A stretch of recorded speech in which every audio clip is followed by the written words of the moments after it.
Maranggono apa arep katresnan sejati kuwi mau apa pripun? Ya kuwi kok katresnan sejati tetep dituruti. Oh niki kula nggih ngagem notasi soalnya niki zaman bingek. Heeh. Nah. Bingek iki biyen ngono ya. Biyen. Biyen bingek nek nggonmu bingek. Zaman biyen. Heeh, bingek. Cara kon aku ki tempe bungkil kon kowe besengek ya ta? Besengek iya cen ngono kuwi ciri khas kula. Dipokoke nganggo nek sampeyan panjenengan, heeh. Ya ora. Kok nganggo terus. Sida apa ora? Sida no ya. Ayo nggih ngadeg iso ngadeg apa ora? Nah. Masalah nah. Ayo ngadeg masalah. Jare ngadeg ket mau wong ket mau linggo ngadeg. Iya. Wah.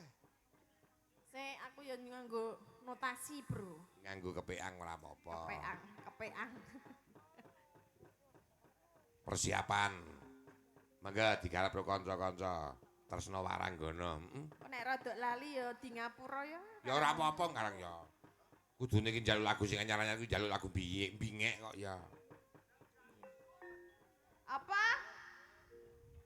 Apa ora krungu? Nulis wae, Mas. Nulis ya. Siap, yuk. Yuk.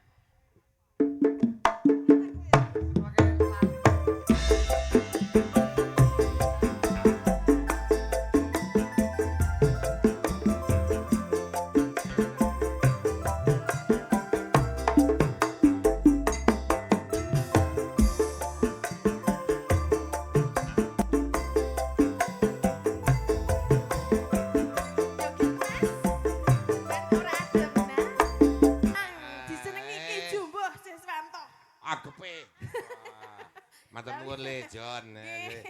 Mbak Tatin. Iki mau tresna Waranggana nggih. Nggih. Mangke tasih wonten panyuwunan saking ngono mau apa? Katresnan sejati. Katresnan sejati dicawi sama karo Mbak Elisa.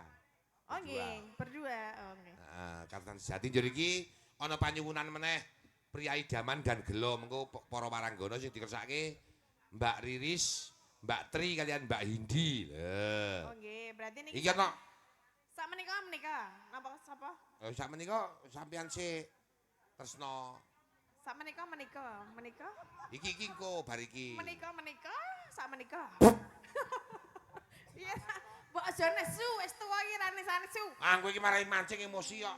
Oh, aku iki karepku saiki sing kuwi. Oh, ngomong-ngomong kok wong agar kono kok blonyohe kok ngono kuwi ora. Aja ngono kuwi. Apa?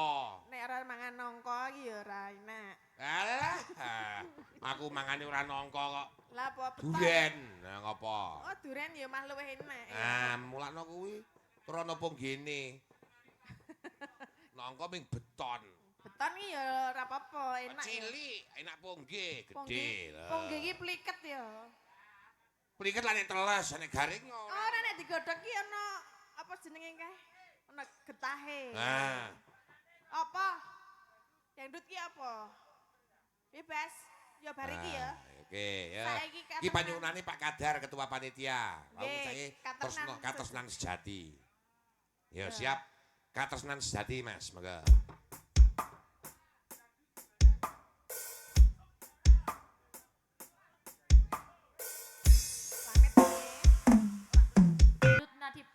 Niki Mbak Elisa diwaca sisan iki. Ya. Iki ana panyuwunan kok nek ora diwaca ndak kabeh dadi utang. Heeh. Lali Mbak Indi. Sabar, Bro. Request untuk Mbak Indi, Mbak Tri Rahayu, Mbak Riris minta lagu Pria Idaman dan Gelo dari Mas Nur Kolis. Nggih. Ya. Kuwi ana embele-embele. Yo, Nduk, apa Nduk lagune apa nok?